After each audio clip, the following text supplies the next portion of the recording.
लाडकी बहीण योजनेमुळे सरकारच्या तिजोरीवर ताण येतोय आणि ताण कमी करण्याच्या दृष्टिकोनातनं रविकांत तुपकर यांनी एक भन्नाट आयडिया आता सांगितलेली आहे। आमदार आणि खासदारांचा 5 वर्षांचा पगार बंद करा आणि तिजोरीवरचा ताण कमी करा, शेतकऱ्यांना कर्जमाफी द्या, अशी मागणी शेतकरी नेते रविकांत तुपकरांनी केली आहे।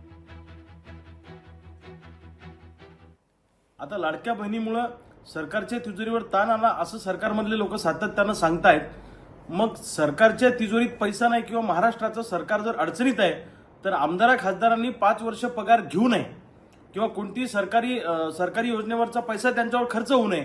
त्यांनी सांगावं, ॲफिडेव्हिट करून द्यावं की 5 वर्ष आम्हाला पगार नको, सरकारी खर्च आमच्यावर करू नका, किंवा अनावश्यक जे काही प्रकल्प आहेत हे प्रकल्प जरा काही वर्ष थांबवा आणि शेतकऱ्यांची कर्जमुक्ती करा, शेतकऱ्यांना नुकसान भरपाई द्या। आत्महत्येच्या दिशेनं पडणारी शेतकऱ्यांची पावलं थांबवायची असेल तर शेतकऱ्यांना मदत करणं नितांत गरजेचं आहे। लोकशाही मराठी ऐका, पहा, जागरूक रहा।